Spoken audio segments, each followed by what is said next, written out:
욕심이 말씀을 밀어낼 때 원래는 어떻게 돼야 됩니까? 제대로 하시네. 원래는 뭐가 돼야 된다고? 자, 오늘 설교 들어보나 마나 오늘 마지막 결론이 어떻게 될까? 어떻게 내 모습에 은혜가 꽂혀야 오늘 제대로 된 말씀이겠노? 그렇죠. 말씀이 욕심을 밀어낼 때. 아멘, 아멘. 요 주어와 목적어가 달라져야 오늘 예배를 잘 드린 겁니다. 적어도 오늘 하나님의 말씀으로 내 안에 사명인 듯, 또 정말 이게 무슨 하나님 앞에서 특별한 어떤 계획인 듯 이렇게 둔갑을 하고 앉아있는, 또아리를 들고 있는 이 욕심이라는 것이 오늘 말씀으로 들추어지글랑 그것을 고발하고 기도하고 뽑아내고 말씀으로 밀어낼 수 있길 바랍니다. 그래서 욕심 말고 하나님 주신 비전과 사명이 충만하게 안정되게 우리 삶을 붙들어내는 은혜가 있길 바랍니다.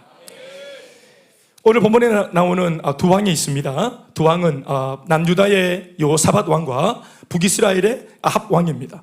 원래 남유다와 북이스라엘은 그렇게 사이가 좋지 않았어요. 그런데 이 시기에 북이스라엘의 아합 왕과 남유다의 여호사밧 왕은 사돈을 맺었습니다. 그래서 아들, 딸을 결혼시키면서 그 바람에 하여튼 이런 구도 속에서 그래도 억지 어떤 모습으로 화친의 모습이 만들어져 버렸습니다. 그래서 이제 오고 가면서 서로 교제하는 그런 정도의 모습이 연출되었습니다. 그래서 오늘 이 두 왕이 같이 서로 이야기하고 그 두 왕을 통해서 만들어지는 에피소드의 한 장면을 읽었습니다. 특별히 말씀을 보시면 이 욕심을 부리는 아합 왕의 모습이 오늘 본문에 드러나 있고, 그리고 이 아합 왕이 본인 혼자만 가지고 있는 야망과 욕망과 욕심이 아니라 이것을 같이 전가시켜서 함께 사돈으로 있는 이 여호사밧에게도 이 자신의 욕심을 나누어서 함께 뭔가 일을 꾸미는 그런 이야기가 적혀 있습니다. 오늘 우리는 이 말씀과 또 다음 주에 이어서 요 관계에 되어진 이야기를 들으려고 합니다. 한 번 더 따라하겠습니다. 욕심이 말씀을 이뤄낼 때, 욕심 혹은 욕망, 저는 오늘 이 시간에 욕심과 욕망이란 말을 같이 이렇게 동의어로 쓰겠습니다. 욕심에 사로잡힌 사람, 욕망에 사로잡힌 사람은 이런 사람이다라는 몇 가지의 교훈을 함께 나누기 원합니다. 따라합시다. 욕망에 사로잡힌 사람은 첫째, 사건을 만든다. 따라합시다. 사건을 만든다. 누가 사건을 만드는가? 공교수배 사건 25시 띠리리리 띠리리리 뜨뜨뜨뜨뜨 이거 아시죠? 예? 그것이 알고 싶다. 추정 60분, PD 수첩 이런 데 잘 등장하는 사람 보면은 사건을 만드는 사람 아니겠어요? 사람이 사건을 만듭니다. 사람이 사건을. 오늘 특별히 저는 이 본문 안에서 첫 번째 묵상한 것이 누가 사건을 만드노? 우리 주변에 사건 사고가 비일비재하고 매일마다 틀어 제껴도 뉴스가 매일마다 다른 그런 주제로 그렇게 하여튼 끝도 없이 뉴스가 이렇게 차고 넘치는 이 일이 왜 있는가? 바로 사람이 사건과 사고를 만든다 하는 겁니다. 1절과 4절의 말씀을 읽어보시겠습니다. 다 같이 시작. 아람과 이스라엘 사이에 전쟁 없이 3년을 지냈더라. 읽어주세요. 셋째 해에 유다의 여호사밧 왕이 이스라엘의 왕에게 내려가매 이스라엘의 왕이 그의 신하들에게 이르되 길랏 라못은 본래 우리의 것인 줄 너희가 알지 못하느냐? 우리가 어찌 아람의 왕의 손에서 도로 찾지 아니하고 잠잠히 있으리요 하고 여호사밧에게 이르되 당신은 나와 함께 길랏 라못으로 가서 싸우겠느냐? 여호사밧이 이스라엘 왕에게 이르되 나는 당신과 같고 내 백성은 당신의 백성과 같고 내 말들도 당신의 말들과 같으니이다. 다시 한번 합시다. 다시 말하지만 여러분, 사건을 만드는 사람이 있습니다. 일어난 사건도 작은 해프닝으로 만들어버리는, 축소시켜버리는 사람이 있는가 하면 작은 해프닝에 불과한 그 일도, 그렇게 끝날 일도 결국은 큰 사건으로 침소봉대해서 그렇게 만들어버려서 화를 자초하는 사람이 있습니다. 그러니까 사건을 만드는 사람 참 어리석은 사람입니다. 왜냐하면 결국 그 사건 때문에 가장 큰 피해는 자신이 볼 것이기 때문에 그렇습니다. 사건을 만드는 이런 사람은 마치 무사한 일상, 평안한 일상의 꼴을 못 보는 사람인 것만 같습니다. 아침에 일어나서 아이들이 말하기를 아빠 오늘도 무사히, 이런 이야기, 이 꼴을 못 보는 사람인 것만 같습니다. 3년 동안 아무런 전쟁도 없고 문제도 없고 인접하여 있는, 잘 싸워왔지만 그래도 이 3년 동안은 뭔가 아람과 문제가 없이, 전쟁 없이 그래도 뭔가 평화가 유지되고 있는, 뭔가 이 좋은 일이 일어나고 있는 이런 3년 동안의 이 참 흐름을 꼭 깨는 사람이 있는 겁니다. 오늘 1절 말씀에 아람과 이스라엘 사이에 전쟁이 없이 3년을 지냈더라. 참 좋은 표현인데 뭔가 복선을 까는 듯한 느낌을 줍니다. 그러니까 마치 하나님의 은혜 때문에 전쟁이 없이 잘 유지되고 있는 이 평화가 어떠한 사람 때문에 곧 깨어질 위기에 있다는 조짐을 느끼게 만드는 그런 불길한 기록의 말씀이죠. 바로 욕심에 사로잡힌 사람이 그렇습니다. 사건은 욕심으로부터 발생하는 겁니다.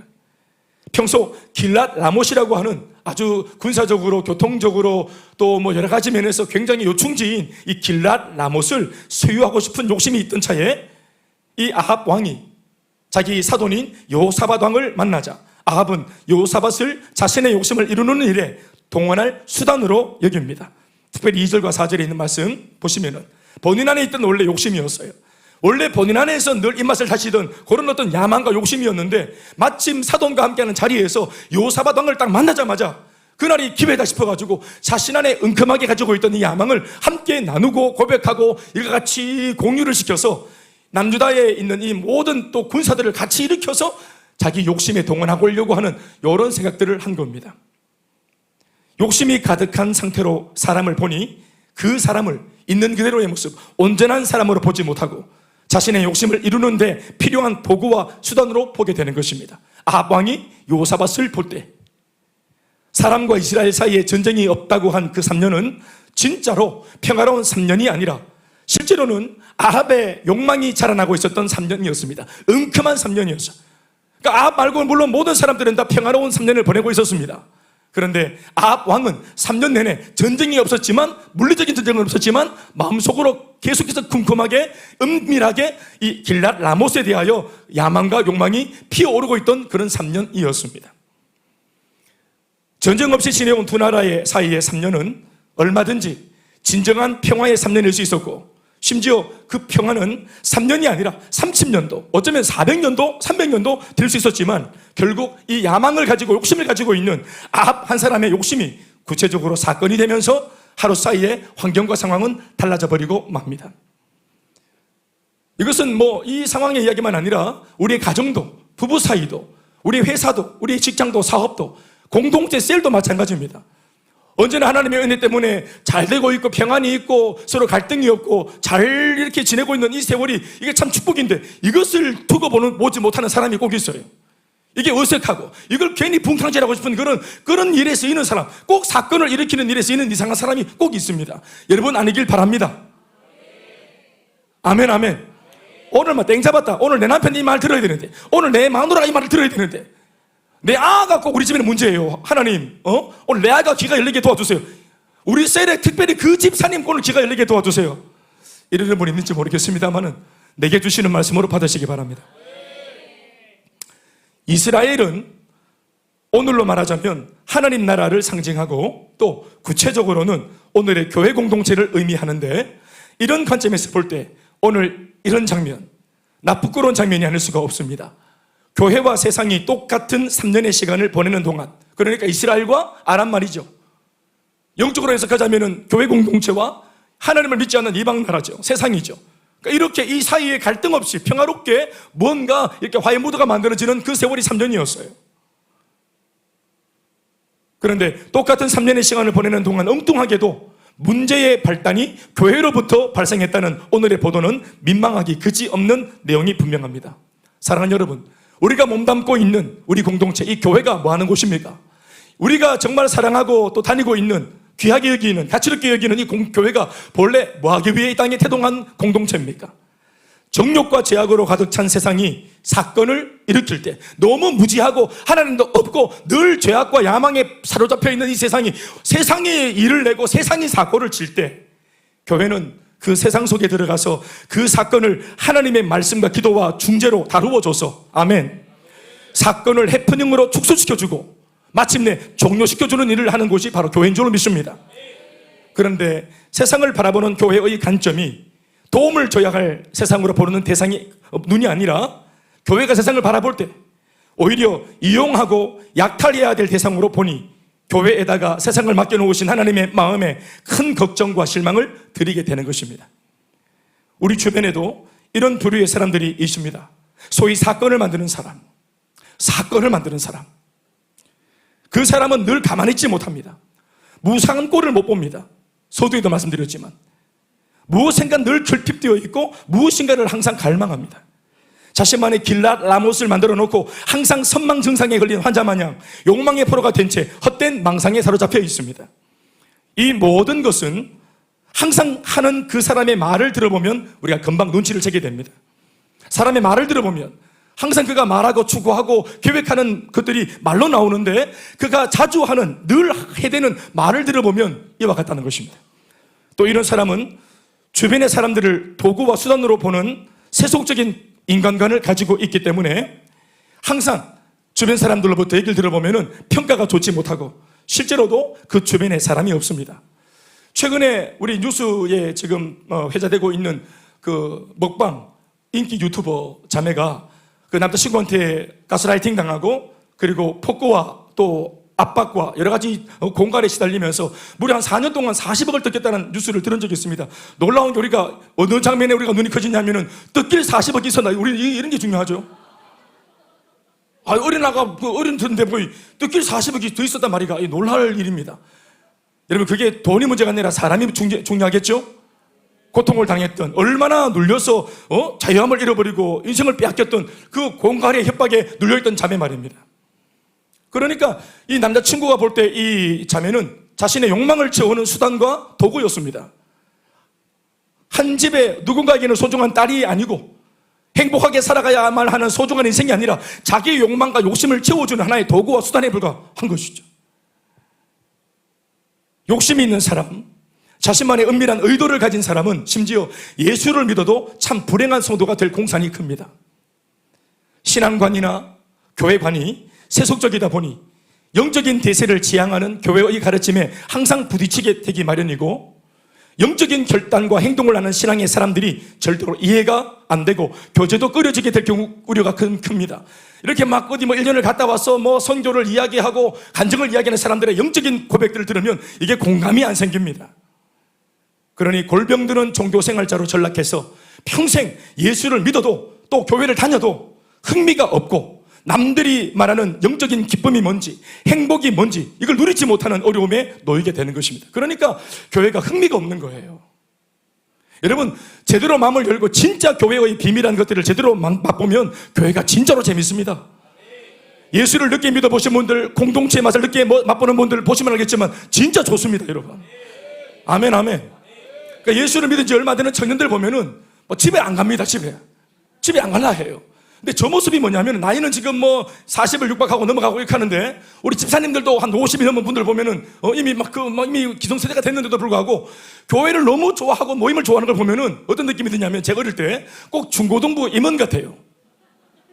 그래서 알아보면은 예수 믿은 지 연조가 얼마 안 돼. 그러니까 영적으로 보면은 진짜 중고등부 임원 같아. 우리 어릴 때 중고등부 임원 때 기억나지? 예? 어떤 건수를 만들어서라도 집에 안 갈라 하지. 그래가지고 늘 담당하는 담당 전도사와 모사는 그냥 부모님 집사님한테 욕먹고 그래가지고 1년 있다가 잘리고 죄송합니다. 우리 아를 집으로 안 돌려보내는 교육자는 잘라버려요. 사실은 전도사님도 모르게 애들 모이는 건데 아이들이 그 전도사를 파는 바람에 그래. 욕심이 있으니까 다른 꿍꿍이가 있고 다른 의도를 가지고 신앙생활, 영적인 생활을 세속적인 마음으로 하니까 이 영적인 공감이 안 생기니까 재미가 없죠. 여러분 그러나 실제로 교회는 정말 재미있습니다. 저도 개인적으로 재미없는 거 참 싫어하는 사람인데 35년 동안 예수 믿고 있어요. 진짜 나 정말 재밌는 거 좋아하는데 이게 재밌어요. 도리나 진짜 재밌다. 노란머리 재밌나? 진짜 재밌다 이거.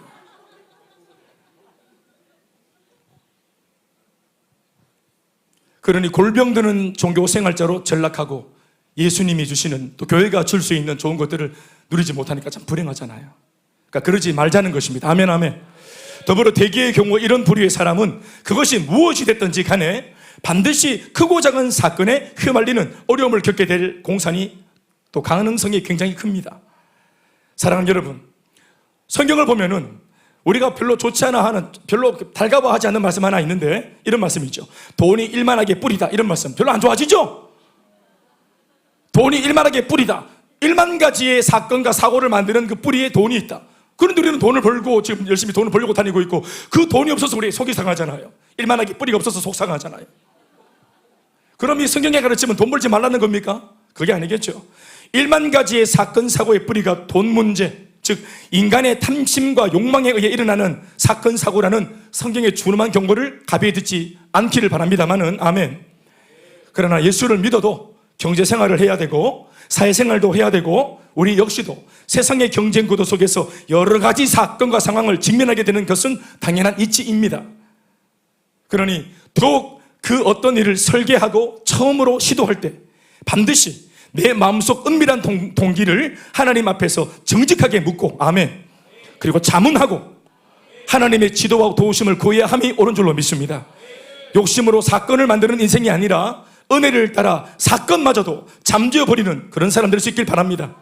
또 이곳에 계신 저와 여러분들 모두가 이런 사람 될 수 있도록 기도하고 이 시간 결단할 수 있길 바랍니다. 사건을 만드는 사람 말고 사건을 종료시키는 사람, 화평케 하는 사람, 아멘 아멘. 전쟁을 그치게 만드는 사람, 갈등의 고도 속에 들어가서 결렬된 하나님과의 관계를 다시 회복시키는 사람, 긴장을 와해시키는 사람, 문제를 거두어내는 사람, 그 해답의 사람이 오늘 저와 여러분 이어야 합니다. 우리가 왜 훈련받고 양육을 받고 변화되고 성장되려고 합니까? 이 일에 유능한 사람이 되고자 하는 것입니다. 두 번째로 욕심과 욕망에 사로잡힌 아합 같은 이 사람은 말씀을 피합니다. 말씀을 피합니다. 뭐 이 말씀의 자리에 다른 것도 넣어볼까요? 은혜를 피합니다. 변화를 피합니다. 성장을 피합니다. 어떤 면에서 사람도 사람이지만 욕망과 욕심 자체가 하나님의 의미하신 말씀을 가까이 할 수가 없게 되어 있습니다. 구조적으로, 속성상.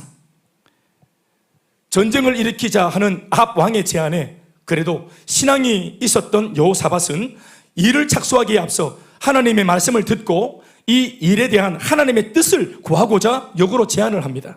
5절 말씀 읽어보십시다. 다 같이 읽어주세요. 다 같이 읽어주세요. 시작.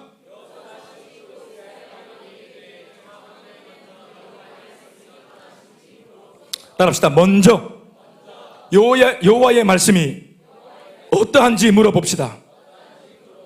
아멘 아멘. 어떤 일을 최초로 시도하고 도전할 때 이 자세와 태도가 있길 바랍니다. 먼저 하나님의 뜻을 구하고 물어볼 수 있도록.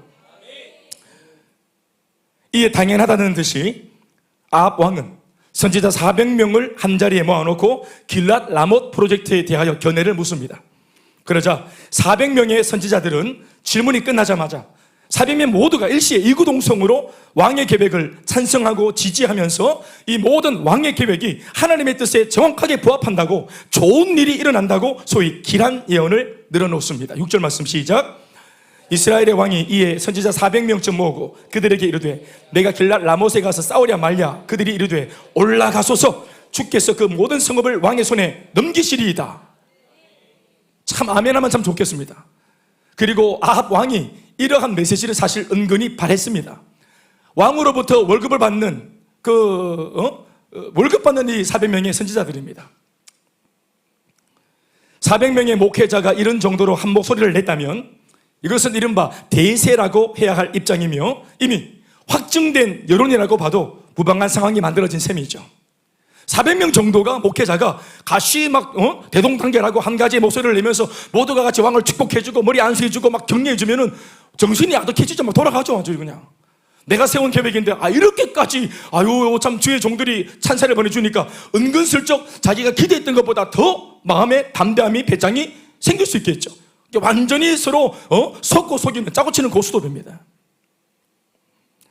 그러나 어느 한 성도 개인의 야망과 욕심을 놓고 이것이 잘하고 있는 일이라며 오히려 맞장구를 치는 이 400명의 목회자는 결코 정신이 제대로 된 사람들이 아닙니다. 반드시 전해야 할 메시지를 말하는 주의 종이 아니라 상대가 듣고 싶어하는 말을 하나님의 뜻으로 둔갑시켜 전하는 아주 상스럽고 천박하기 그지없는 사꾼들이고 강단꾼입니다. 신앙이 제대로 된 사람이라면 이런 이상한 상황에서 400명이나 이렇게 같이 막 찬사를 보내고 같이 막 이구동성으로 말을 하는 이런 이상한 상황에서 솔직히 그 실체가 무엇인지 100% 인식은 못하더라도 틀림없이 제대로 된 마음과 신앙이 있는 사람이라면 이 상황은 반드시 그 마음이 불편할 불편하게 되는 겁니다. 마음이 불편합니다. 이 상황을 보는 마음이 불편해. 기도 한 번 안 하고 질문을 받자마자 400명이나 되는 선지자가 한 목소리로 하나님의 뜻이 맞다면서 같은 목소리를 내는 이런 상황은 누가 봐도 이상합니다. 이상해야 됩니다. 아멘, 아멘. 그러니 이상한 이 상황이 불편하다면 거절해야 마땅하고 돌아서야 마땅하고 일단은 멈추는 것이 현명합니다. 이상하면 불편하면 멈춰야 합니다. 물론 이 세 가지의 경우는 아니었지만 불편하다고 느껴서 거절도 하고 돌아서고 멈춰야 되는데 이런 세 가지의 경우는 아니었지만 적어도 마음이 불편했던 여호사밧은 이런 400명의 선지자들 말고 혹여나 다른 선지자는 없느냐고 역으로 질문을 던집니다. 여호사밧의 이 질문 하나가 떨어지자 아합 왕은 그동안 자신이 의도적으로 무시하고 외면해왔던 선지자 한 사람의 이름을 겸명합니다. 그의 이름은 미가야 선지자입니다. 아합은 굳이 이 중요한 자리에 또 잔치 자리에 모두가 막 400명이 동시에 하나님 뜻을 말하고 같이 아멘으로 받고 기뻐하고 행복한 이 놀라운 부흥 집회 자리에 미가야를 부르지 않은 나름의 이유마저 부끄러운 줄 모르고 열거하는데 그 이유라고 하는 것은 왜 이 미가야 선지자를 안 불렀는가? 그 이유가 뭐냐? 자신이 원하는 메시지를 들려주지 않는다는 겁니다. 아주 고약한 목사가 하나 있는데 입만 열면은 하여튼 그냥 들쑤시고 잘못됐다 그러고 돌이키라 그러고 회개하라 그러고 아주 고약한 목사가 하나 있는데 여기 분위기상 그런 사람 부르면 안 되겠다. 이런 이유 때문에 그 말씀의 그 아주 내용 때문에 안 불렀다는 것입니다. 7절과 8절 말씀 읽어보죠. 시작. 여호사밧이 이르되 이 외에 우리가 물을 만한 여호와의 선지자가 여기 있지 아니하나이까? 이스라엘의 왕이 여호사밧 왕에게 이르되 아직도 이물라의 아들 미가야 선지자 한 사람이 있으니 그로 말미암아 여호와께 물을 수 있으나 그는 내게 대하여 뭐라고요? 흉한 일만 예언하기로 내가 그를 미워하나이다. 그랬더니 여호사밧이 그런 말을 하지 마세요 이렇게 말하는 거죠. 그래도 한 사람은 정신이 제대로 있죠. 아합은 미가야 선지자를 줄곧 외면해 왔습니다. 오늘 이 말을 듣고 보니까 오늘만 안 부른 게 아니라 이제까지 줄곧 계속해서 이 왕은 의도적으로 미가야 선지자를 따돌리고 외면하고 무시했습니다. 이는 사실 미가야 선지자가 전하는 하나님의 말씀을 외면한 것입니다. 이유는 본인이 직접 밝힌 바와 같이 이 선지자가 자신이 원하고 듣고 싶어하는 그런 내용의 메시지를 전해주지 않았기 때문이었습니다. 솔직하고 엄밀하게 말하자면 아합 왕이 이런 류의 말씀만을 자꾸 외치대는 미가야를 외면한 진짜 이유는 그가 전한 말씀이 자신의 숨은 욕심과 더러운 죄악을 건드리고 불편하게 했기 때문이었을 것입니다. 그러니까 불편하죠. 은밀하게 숨어있는 내 욕심, 내 스스로가 기만해서 이건 욕심이 아니라 이건 하나님의 뜻이야 라고 이미 자기도 자기를 속였고 그리고 자기가 속여놓고 내놓은 이 내용에 대해서 주의 종들도 이렇게 찬사를 보내고 있는데 다 동조해 주는데 이 사람이 내가 숨겨놓고 나마저도 기만한 숨어있는 이 저희를 말씀으로 건드리니까 얼마나 불편해요. 굉장히 불편하죠. 사랑하는 여러분, 우리가 지금도 하나님의 말씀을 이 강단에서 선포되어지는 말씀을 하나님의 말씀이라고 인정하고 듣고 있습니다. 아멘, 아멘. 여러분들에게 들려지는 이 말씀은 여러분들에게 어떤 역할을 하고 있습니까, 지금? 또 여러분들은 예배를 올 때 어떤 말씀을 기도하며 기대하면서 왔습니까? 어떤 말씀을 듣기를 원하고 갈망하십니까? 하나님의 말씀의 속성을 아시죠? 하나님의 말씀은 불의와 죄악을 들춰내고 폭로하며 급기야 그 악한 것을 박멸해버리는 놀라운 생명력을 가지고 있다는 사실을 믿습니까? 이게 하나님의 말씀입니다. 세상의 그 어떤 메시지나 정보를 들어도 사람의 인생을 건드리지는 않습니다. 이수신 장군의, 저는 충북원 이수신 장군의 거북선 이야기를 듣고 저는 인생을 바꾸지 않았어요. 아버지를 향한 20년, 30년 마음에 품었던 적개심을 버리지 않았습니다.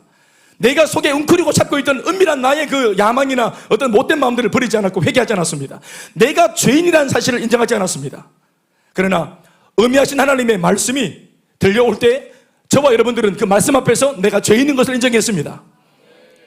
우리가 하나님 없이는 안 되는 아주 비참한 죄인이라는 사실을 인정했습니다. 그리고 우리의 부족함을 고발하고 우리의 연약함을 인정하고 도움을 구하며 손을 내밀었습니다. 무엇이 우리를 이렇게 변화시켰습니까? 굴복하게 만들어줬습니까? 하지만 그 굴복은 행복한 굴복이었죠. 아멘, 아멘. 굴욕적인 굴복이 아니었습니다. 아주 행복한 복이었습니다. 하나님께 항복하면 자유를 주시고 나를 포기했더니 해방을 주셨습니다. 그래서 하나님의 말씀이 선포되는 곳에는 죄에 대한 깊은 인식과 그 인식에 따른 처절한 회개의 운동이 일어나는 것입니다. 아멘이십니까? 그리고 말씀의 능력은 여기에서 더 나아가서 진심으로 회개한 그 사람의 인생을 회복과 변화와 성장으로 이끌어내는 강력한 힘을 발휘합니다. 아멘, 아멘. 그 강력한 변화의 힘 때문에 오늘 우리가 이 자리에 있는 거죠. 이해를 돕기 위해서 히브리서 4장 12절로 13절 말씀을 함께 읽어보시겠습니다. 다 같이 한 목소리로 시작. 하나님의 말씀은 살아있고 활력이 있어 저의 낫은 어떤 검보다도 예리하여 혼과 영과 및 관절과 골수를 찔러 쪼개기까지 하며 또 마음의 생각과 뜻을 판단하나니 지은 것이 하나도 그 앞에 나타나지 않음이 없고 우리의 결산을 받으실 이의 눈앞에 만물이 벌거벗은 것 같이 드러나느니라. 다시 아멘하십시다. 하나님의 말씀은 생명의 말씀입니다. 우리한테 전해질 때 펄떡거리는 문자와 활자가 아니라 인격이 되어서 우리 속에서 요동을 치고 지각 변동을 일으키고 내 속에 타락한 근성을 하나하나 다 매만지고 수술합니다. 활력이 있습니다. 얼마나 날카로운 양날검이냐면은 좌우에 날선검이 되었어서 우리 속에 파고 들어와 우리의 죄악의 생각을 깊이 쪼개고 부수어드립니다. 관절과 골수를 찌르고 쪼개고 그리고 마음의 생각과 뜻을 판단하고 아멘 아멘. 만물이 벌거벗은 것 같이 말씀 앞에서는 다 드러난다 했어요. 아멘 아멘. MRI를 찍은 것처럼 CT를 찍은 것처럼 엑스레이를 찍은 것처럼 말씀 앞에 다 드러나는 것입니다. 아멘 아멘. 이것을 우리가 알게 되는 것이 뭡니까? 우리가 하나님의 말씀을 읽으면 우리가 말씀을 읽는 것입니까? 하나님의 말씀이 나를 읽는 것입니까? 우리가 말씀을 읽을 때 일어나는 사건은 말씀이 우리를 읽습니다. 우리가 말씀을 보는 게 아니고 말씀을 볼 때 말씀이 인격이 되어 그 말씀이 나를 보는 겁니다. 아멘 아멘.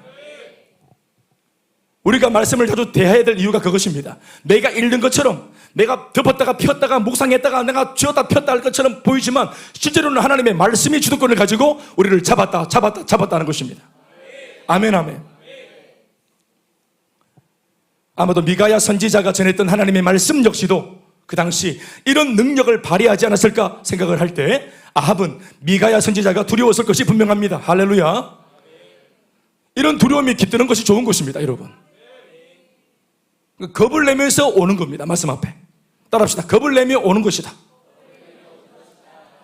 내가 하고 싶은 일을 못하게 할까봐 두렵고 내가 3년이나 공들여 세워놓은 이 길랏 라못 프로젝트 이 계획을 반대할까봐 부담이 됐을 건데 아합은 400명이나 되는 선지자를 동원해서 보기 좋게 누가 봐도 그럴듯하게 신앙적인 계획인 것처럼 또 영적인 도전인 것처럼 이렇게까지 연출하고 꾸며놨는데 이 모든 숨어있는 음모와 저희가 한순간 말씀 앞에서 폭로되고 들통이 날까봐 얼마나 아합이 마음이 졸이고 불편하고 힘들었겠습니까? 그러니까 그런 꼴을 안 보려면 미가야를 부르면 안 되는 거죠. 아합은 하나님의 정직하고 올곧은 말씀으로부터 자신의 욕망과 욕심을 지키고 싶었던 겁니다. 말씀이 오면 깨트려질 줄 알기 때문이죠.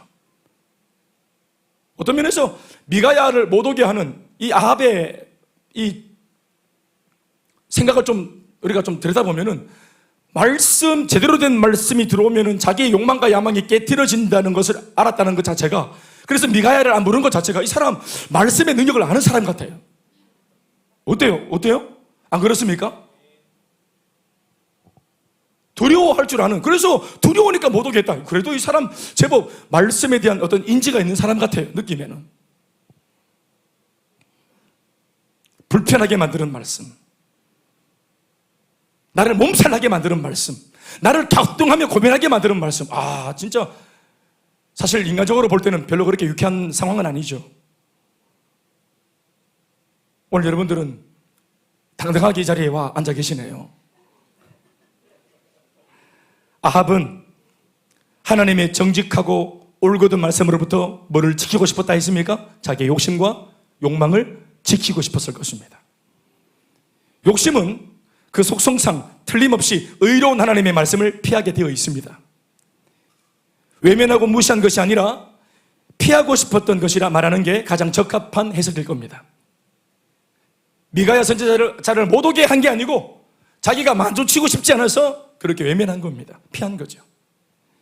여호사밧의 질문이 이 이상한 상황과 연출의 의문점을 풀게 해준 실마리가 되어주었습니다. 사랑하는 여러분, 중요한 것은 오늘 이 본문 속에 기록된 이 아합의 케이스가 현재 우리의 입장과 오버랩되는 부분이 감지되고 있지는 않습니까? 오늘 이 본문의 이야기, 이 상황, 어쩌면 지금의 내 입장, 내 상황과 정통으로 맞아떨어지는 말씀이지는 않습니까? 저와 여러분들도 나 자신이 듣고 싶은 말씀만 은혜스러운 말씀이라 여기고 나를 불편하게 만드는 말씀은 억지로 묵시해 온 일은 없습니까? 창세기 4장 7절 말씀을 보시면 심각한 열등감에 사로잡혀 있던 가인이 자신의 아우 아벨을 죽이고자 결단하고 그 일을 실행하러 가는 길목에서 이것을 막으려고 나타나신 하나님을 통해 듣게 되는 말씀이 나옵니다. 7절에 있는 말씀 다 같이, 네가 선을 행하면 어찌 낯을 들지 못하겠느냐, 선을 행하지 아니하면 죄가 문에 엎드려 있느니라. 죄가 너를 원하나 너는 죄를 다스릴지니라. 다시 한번 합시다. 이것은 아우에 대한 적개심과 살기를 품고 있고 심지어 그 악을 행동으로 옮기는 모의를 하려고 했던 길목에서 가인이 하나님으로부터 들었던 말씀입니다. 이 말씀은 가인을 멈추게 하려고 들려주신 하나님의 사랑입니다. 아멘, 아멘. 동생을 죽이려는 마음을 가진 이 가인의 마음을 아시고, 근데 어떻게 하셨을까요? 말씀 보니까 낯빛이 달라졌어요. 낯빛이, 네가 선을 행할 것 같으면 어찌 낯을 못 들겠노? 얼굴을 못 들겠노? 그런데 딱 보이긴 해. 얼굴이 갔네, 눈이 돌아갔네. 독을 딱 품으니까, 적개심을 딱 품고 죽이겠다, 살기를 딱 품으니까 하나님 보실 때 낯을 못 들어요. 음성이 딱 들려오는데 낯을 못 들어요. 말씀 앞에서 낯을 못 듭니다. 들킨 거죠. 사람은 속일 수 있어도 하나님은 못 속이니까 들킨 거죠. 그러니까 낯빛이 맛이 간 겁니다. 딱 보니까 눈을 뒤집어보니까 눈이 돌아갔어요. 하나님께서 왜 이렇게 전곡을 찔렀습니까? 멈추게 하시려고요. 그러나 가인은 이 말씀, 이런 정도 말씀 앞에서 멈추지 않았습니다. 이미 눈이 돌아갔고 얼굴빛이 달라져 있었음에도 이것을 지적하시며 인정하고 돌아서라는 하나님의 말씀을 무시합니다. 그러자 아우를 죽인 인류 최초의 살인자라는 추악한 케이스의 장본인이 되어버리고 말았습니다. 이 사람이 바로 인생 허산 사람입니다. 사랑하는 여러분, 하나님의 말씀은 우리를 인생 제대로 살게 만들어주는 말씀입니다. 헛되지 않도록 잡아주려고 찾아오시는 말씀입니다. 하나님의 말씀이 오늘 우리의 숨은 욕심과 욕망도 건드리실 때 그 순간이 바로 우리를 향한 하나님의 사랑이 우리를 만지는 순간임을 잊지 말고 그 말씀을 따라 순종할 수 있길 바랍니다. 말씀이 우리의 욕심을 들추고 도려내실 때 기꺼이 내어 맡기고 회개하고 돌아설 수 있는 영민한 성도가 되시길 바랍니다. 세 번째로, 욕심에 사로잡힌 사람에게는 거짓이 붙습니다. 거짓이 붙어요. 따라합시다. 욕망에 사로잡힌 사람에게는, 대답하십시오. 뭐가 붙어요? 뭐가 찾아와요? 네, 거짓이 붙고, 거짓이 들러붙고, 거짓이 찾아옵니다. 굉장히 중요한 말씀입니다. 19절에서 23절에 있는 말씀을 우리 다 같이 읽어보시겠습니다. 함께 시작. 미가야가 이르되, 자, 미가야가 찾아와서 본인이 지금 올고도 말씀을 이제 마침내 전하게 됩니다. 당신 욕심으로 시작하는 이 계획, 프로젝트, 길랏 라모 전쟁 일으키면은 당신 죽을 거다. 그리고 당신이 죽도록 만들기 위해서, 망하게 만들기 위해서 천상의 회의가 있었는데 그 회의의 결론이 바로 거짓을 당신에게 보내는 것이었다. 그래서 거짓의 영들이 400명 거짓된 선지자 입에 임하면서 거짓말을 해대고 400가지의 거짓말을 듣는 당신은 거짓에 현혹되어서 잘못된 길을 선택하게 되어져서 비참해질 거다. 이러면서 이 속내를 다 까가지고 영적인 세계에서 있었던 일들을 다 까서 통째로 다 들려줬습니다. 돌이키라고. 아멘, 아멘. 그런데도 욕망의 눈이 얼마나 멀었는지 이 실체를 다 밝혀줘도 돌이키지 못했어요. 그러나 우리는 이 말씀을 들어봅시다. 19절로 23절 말씀 시작. 미가야가 이르되 그런즉 왕은 여호와의 말씀을 들으소서. 내가 보니 여호와께서 그의 보좌에 앉으셨고 하늘의 만군이, 여호와께서 말씀하시기를 누가 아합을 꾀어 그를 길랏 라못에 올라가서 죽게 할고 하니 하나는 이렇게 하겠다 하고 또 하나는 저렇게 하겠다 하는데 여러 가지 방법들이 나왔는데 아합을 죽이기 위해서 21절 시작. 내가 그를 꾀겠나이다. 22절 시작. 어떻게 꾀겠느냐 하시니 내가 나가서 거짓말하는 영이 되어 그의 모든 400명의 선지자들의 입에 있겠나이다. 여호와께서 이르시되 너는 꿰겠고 또 이루리라. 나가서 그렇게 해라. 이렇게 한 겁니다. 23절 시작.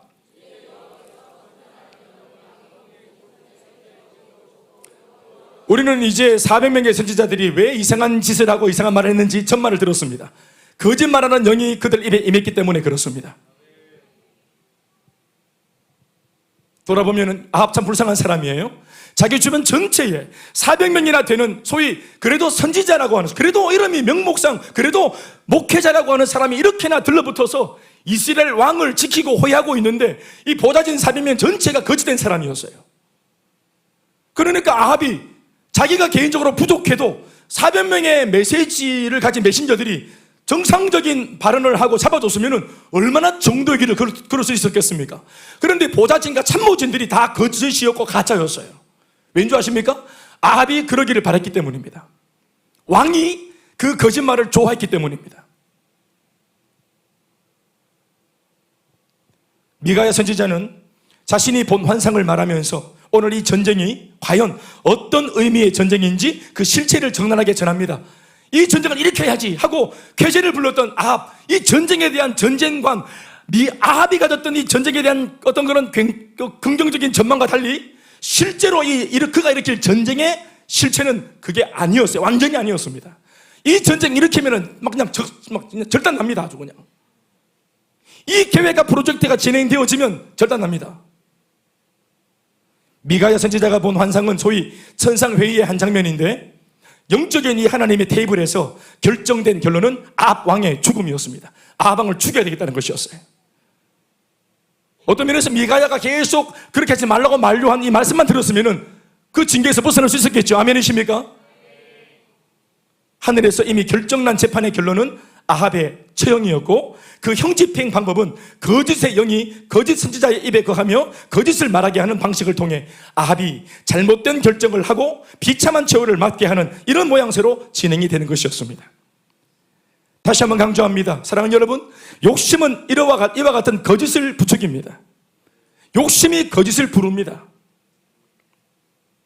그 거짓에 사로잡혀 속고 살면 돌이킬 수 없는 강을 건너게 될지 몰라요.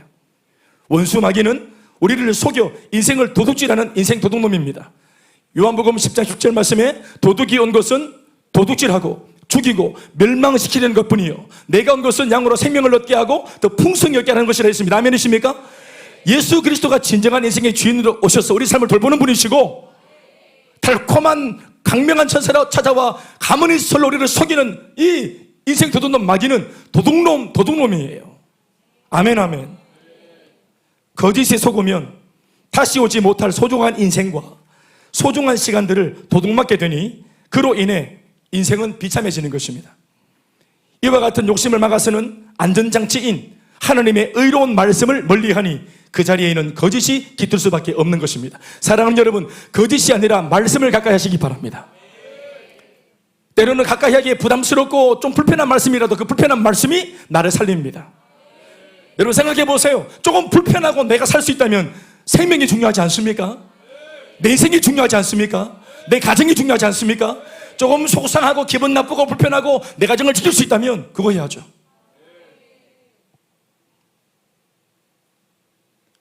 우리가 우리 마음 불편하다고 내 욕심을 들추는 하나님의 말씀을 멀리할 때 하나님의 말씀이 외면된 그 자리에는 반드시 세상의 달콤한 거짓 교훈들이 둥지를 들게 됩니다. 유유상종이란 말처럼 꼬시리는 꼬시리끼리 도다리는 도다리끼리 백로는 백로 까마귀는 까마귀 그런 욕심으로 가득 찬 이 아합 주변에는 반드시 그 사람을 이용해 먹으려고 하는 거짓된 또 다른 욕망의 사람들이 들러붙게 마련이고 이런 부류들의 결국은 참으로 비참한 최후가 될 수밖에 없습니다. 말씀을 보면 마치 이 엄청난 일을 하나님께서 하신 모양새로 보이지만 그러나 범인은 장본인은 아합 본인입니다.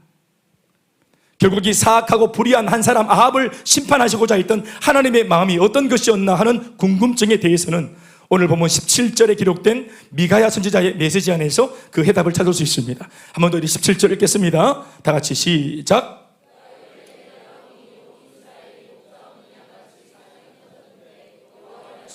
이 무리에게 주인이 없으니 각각 평안히 자기의 집으로 돌아갈 것이니라 하셨나이다. 다 자면합시다. 미가야한테 물었어요. 아합 왕이 내 전쟁을 일으키면 잘 되겠나 안 되겠나 사실대로 말해라 그랬더니 큰일 난다 죽는다 난리 난다 이렇게 말하는데 이렇게 말해봐야 안 들으니까 결론을 딱 말합니다. 우회적으로 주인이 없어질 것이다. 이번 이 전쟁에서 주인이 사라질 거다. 그러니까 이 주인을 따르던 모든 백성들은 이제 각각 자유로 해방되어져서 각각 자기 집으로 다 돌아가게 될 것이다. 이렇게 말합니다. 주인만 못 돌아오고 나머지는 다 집으로 돌아갈 것이다. 이렇게 말합니다. 아합의 죽음을 말하는 것입니다. 그리고 아합을 따랐던 많은 백성들은 또 군사들은 한 사람의 욕망과 야망 때문에 생명 걸고 자칫 전쟁에서 죽을 뻔도 했는데 이 욕망의 사람이 사라지는 통에 나머지 모든 군사들은 제각기 집으로 돌아갈 수 있게 되었다는 얘기를 하는 것입니다. 악하고 우매한 주인이 사라짐으로 인해 그 한 사람의 욕망에 동원된 무리들은 그제서야 평안히 집으로 돌아갈 수 있게 된다는 말씀, 바로 여기에 해답이 있습니다. 이처럼 욕망에 사로잡힌 불의한 리더 한 사람으로 인해 수많은 사람이 영문도 모른 채 고난을 겪고 어려운 환경에 노출될 수 있다는 것 역시도 우리가 이 본문에서 꼭 짚고 넘어가야 할 소중한 교훈임을 명심해야 됩니다. 우리 집안에 예를 들어서 요나 같은 사람 하나 있으면 폭풍이 옵니다. 배가 난리가 납니다. 그러니까 인생이 막 꼬이기 시작합니다. 불순종하는 사람 하나 있으면 막 절단이 납니다. 사랑하는 여러분, 돌이킬 수 있길 바라고 절대로 우리가 그 교훈을 쫓지 않길 바랍니다. 욕심에 사로잡힌 사람에게는 반드시 거짓이 찾아와 들러붙고 거짓이나 아니면 거짓된 상황이나 아니면 거짓말하는 사람이나 반드시 들러붙게 되어 있습니다. 그리고 아주 잘못된 빗나간 착각 속에 자신이 죽는 길인지도 모르고 불나방처럼 불 속으로 뛰어들게 된다는 것을 깊이 새겨야 됩니다. 결이 조금은 다르긴 하지만 신약 복음서의 한 대목 중에서 예수님께서 베드로를 향해서 사탄아 내 뒤로 물러가라 너는 나를 넘어지게 하는 자로다 라고 하신 이 대목 역시도 이런 부분을 엄히 경계하시는 예수님의 대처법이었다는 사실을 우리 명심해야 될 것입니다. 하나님의 일과 사람의 일을 분별하지 못하고 예수님이 죽겠다 그러니까 그 죽음을 막아드리겠습니다 하고 헛소리했던 이 베드로, 이런 사람의 칭찬과 근거 없는 격려는 거짓과 다를 바가 없습니다. 그래서 예수님의 평가는 사탄 같다 이런 게 아니고 사탄이다 이렇게 말한 겁니다. 너와 같은 말을 하는 사람들 때문에 주의 종들이 다 나가 떨어졌다 이렇게 말하는 것입니다. 이런 소리와 이런 말하는 사람들에게 절대로 익숙해져서는 안 될 줄 믿습니다. 여러분 기억하십시오. 오히려 우리가 진짜로 기도하고 갈망해야 될 그 내용이 뭐냐 하면은 늘 말씀을 가까이 하고 또 기도하고 하나님의 은혜 앞에서 겸손하게 살고자 애쓰는 정직한 사람, 영적으로 건강한 사람들이 우리 곁에 있도록 해야 됩니다. 여러분들 주변에 그런 사람이 많기를 주의 이름으로 축원합니다. 기도하는 사람, 말씀에 세워져 있는 사람들, 내가 잘못 된 길을 걸어가고 선택할 때 말씀으로 나를 잘 이끌어줄 수 있는 사람들. 지금 그래서 우리 전화기 다 끊어놓은 사람들 다 다시 연결하시고, 셀리더 전화 특별히 안 받는, 은근히 안 받는 분들 회개하시기 바라고 전화 잘 받으시기 바랍니다. 목사님 전화 계기시는 분들 오늘부로 받으시기 바랍니다. 또 뭔 소리 하려고 이렇게 또 전화를 했노 하고 하지 마시고. 할렐루야. 직언을 해줄 수 있는 동료 셀 안에 있길 바랍니다. 잘못된 삶을 바로 잡아주고 같이 마음 아파하는 동역자가 여러분 곁에 많이 있는 바로 그 사람이 저는 복된 사람이라고 믿습니다. 오늘 이 본문을 보니까 그렇죠? 아멘 아멘.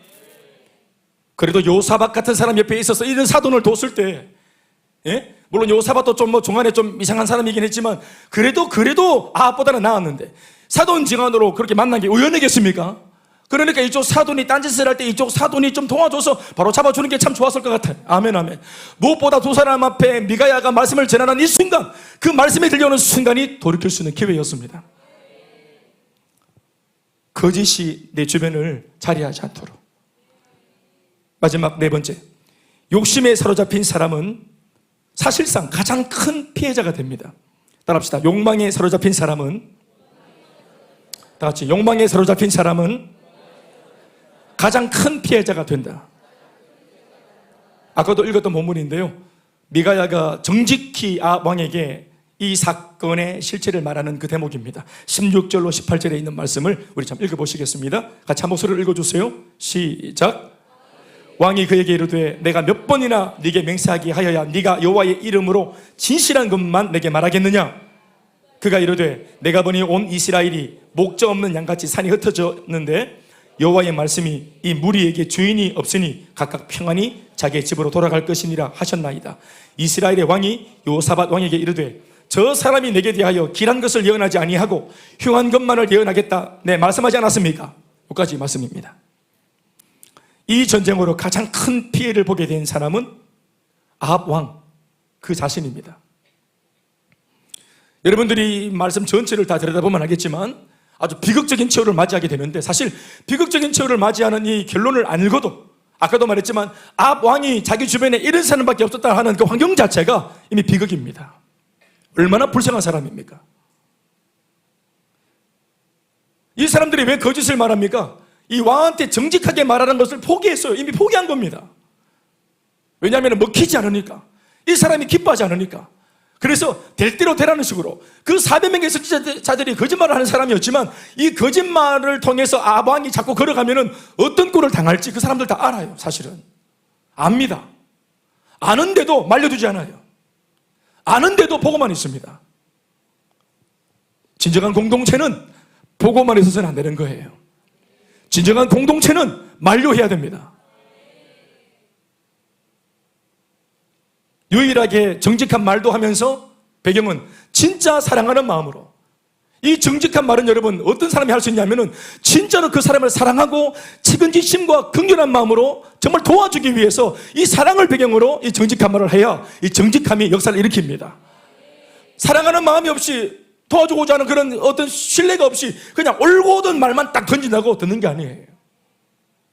우리 그래서 우리 부인들의 말씀들이 미안한 말이지만 남편들한테 잘 안 먹히는 이유는 거기에 근거합니다. 사랑과 애정을 가지고 그 정직한 말, 올곧은 말을 해주시기 바랍니다. 우리 이런 분 계시죠? 네, 알아요.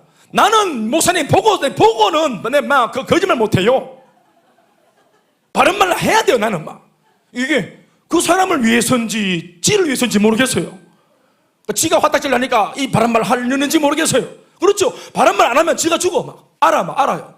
이거 막 말을 안 해주면 못 견뎌요. 어깨에 막 붙은 그 머리카락 안 떼지만 막 속이 상해서 막 넘어간다 막. 그 사람을 위한 것인지 나를 위한 것인지.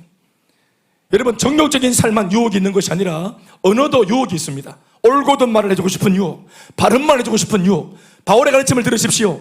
올곧은 말보다 더 귀한 것은 뭡니까? 덕이 되는 말입니다. 아멘이십니까? 올곧은 말 하지 말라는 게 아니라 올곧은 말을 덕스럽게 하는 것이 중요하고 그 말을 통해 사람을 세우는 것이 중요한 것입니다. 그런데 아합 주변에는 그런 사람이 하나 없었잖아요. 그게 불행하다는 것입니다. 이 전쟁은 자신의 무덤이고 자신의 인생이 절단나는 심판과 징계의 전쟁이에요. 그는 자신의 야망과 욕심을 이루기 위해 불가피하게 다른 사람들의 불편과 희생을 요구했고 또한 그것을 당연히 여기며 이 무모한 일을 진행시킵니다. 다른 사람들이 피해를 보더라도 자신의 야망이 이루어진다면 그만이라는 식입니다. 이것이 아합의 아주 이기적인 발상이죠. 여호사밧이 다치고 자기를 따르는 부하들이 막 죽고 신경 안 써요. 다 소모품이라. 그는 주변 사람들을 자신의 야망을 위해 동원되고 희생될 소모품으로 여겼어요. 사람 귀한 줄 모르는 거예요. 이게 욕심에 눈이 먼 사람의 모습입니다. 이 전쟁으로 유일하게 유익을 보게 될 것이라 여겼던 자신의 예상은 완전히 빗나가고 오히려 아합 왕 그 자신이 이 전쟁에서 가장 큰 피해자가 되고 가장 흉한 꼬락서니를 하고 비참하게 죽임을 맞이합니다. 말씀 맺겠습니다. 사랑하는 여러분, 욕심이 죄를 낳고 제가 사망을 낳고 이런 말을 하고 싶은 것이 아니고요. 우리가 그냥 이게 아주 상식적으로 접근해 봐도 이러한 삶은 우리를 참 비참하게 만드는 삶입니다.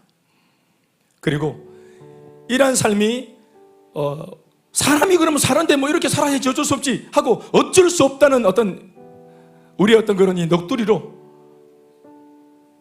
합리화되어지고 은폐되어져서 우리 삶의 가치와 질이 떨어지는지도 모르고 그냥 사라지니까 살고 막 살고 그냥 열심히만 사는 그런 삶이 되고 있는지 모르겠습니다. 사랑하는 여러분, 산다고 다 삶이 아니라 삶의 질과 가치를 높여야 합니다. 삶의 수준을 높여야 합니다. 하나님 손에 붙들리고 살아가는, 간증을 만들어가는, 한 땀 한 땀 이야기를 만들어가는, 다른 사람에게 그 이야기를 들려주려 치면 용기가 생기고 응원이 생기고 격려를 받게 되는 그런 이야기를 만들어가야 될 줄 믿습니다. 사랑하는 여러분, 사람 한 사람의 야망이 이루어지면은 그 야망이 이루어지는 상황에서 옆에 있는 사람들은 다 죽어 나자빠집니다. 다 상처를 받습니다. 그러나 야망 말고 하나님의 비전과 꿈이 이루어지면은 모두가 살게 되어집니다.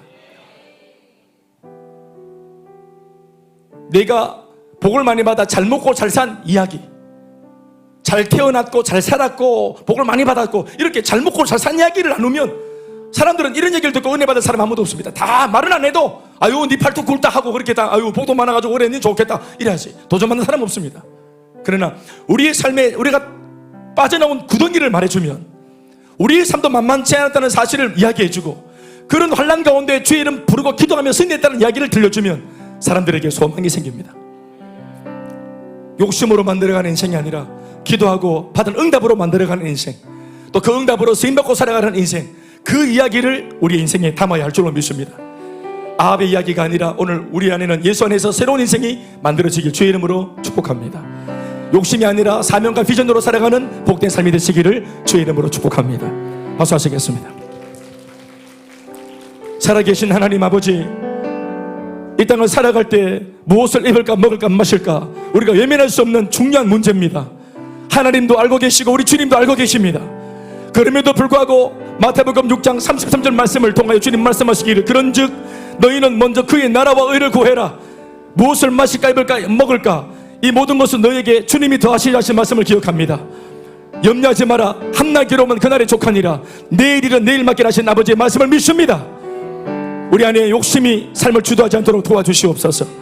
우리가 버려질까봐, 더 갖지 못할까봐, 그래서 괜한 욕심 때문에 다른 사람을 아프게 하는 그런 삶으로 우리 삶이 이루어지지 않도록 도와주시옵소서. 사명에 붙들리게 하시고 은혜에 붙들리게 하시고 말씀에 지배당하는 삶이 될 수 있도록 도와주시옵소서. 예수님의 이름으로 기도하옵나이다. 박수 하시겠습니다.